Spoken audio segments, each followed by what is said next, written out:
આપ જોઈ રહ્યા છો NN ન્યૂઝ. હું છું એન્કર અર્પિતા પટેલ. હવે છે અગત્યના સમાચાર.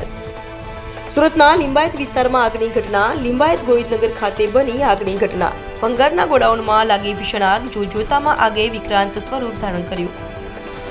આગ લાગતા અફરાતફરીનો માહોલ સર્જાયો. આગ લાગતા લોકટોળું એકત્રિત થતા સ્થાનિકોએ ફાયરને જાણ કરતા ફાયર બ્રિગેડની ટીમ ઘટના સ્થળે.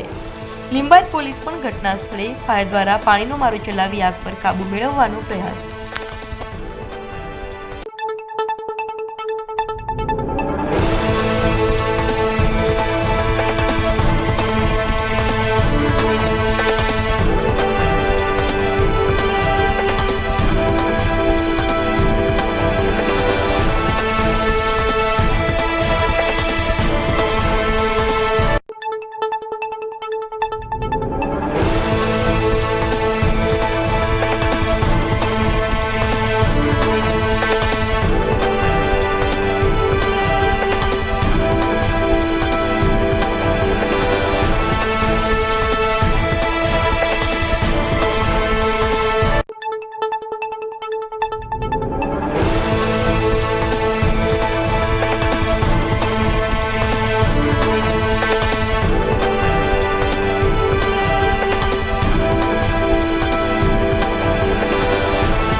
જે ગણદેવીની જે ઘટના બની છે, ભાટ જે પ્રાથમિક શાળા છે ત્યાં તાળાબંધી થઈ છે એવી મારી પાસે માહિતી આવી.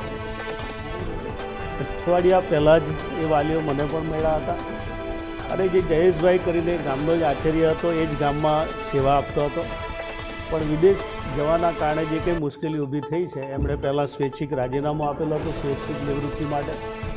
એ પણ ટેકનિકલ મુદ્દાના કારણે રાજીનામું સ્વીકાર્યું ન હતું. ત્યારબાદ બીજું આપ્યું, ત્યારબાદ ત્રીજું આપ્યું, પણ કોઈને કોઈ કારણસર જે ટેકનિકલ મુદ્દા નડી રહેવાના કારણે રાજીનામું સ્વીકારાયું ન હતું. છતાં આ સ્કૂલને કોઈ મુશ્કેલી ઊભી નહીં થાય, નવા આચાર્ય મળી શકે એ માટેની પ્રક્રિયા 10-15 દિવસથી ચાલતી જ હતી અને હવે 10થી 15 દિવસમાં એને નવો સારો આચાર્ય મળી જશે. કોઈ બાળકો પર શિક્ષણ પર અસર થઈ નથી, ત્યાં પૂરતા શિક્ષકો છે અને આચાર્ય પણ સારો મળી જાય, કારણ કે ગામનો જે આક્રોશ છે કે અમને આચાર્ય બી સારો મળવો જોઈએ, એ આચાર્ય પણ સારો મળી જશે. એમાં કોઈ ચિંતાનું કારણ નથી.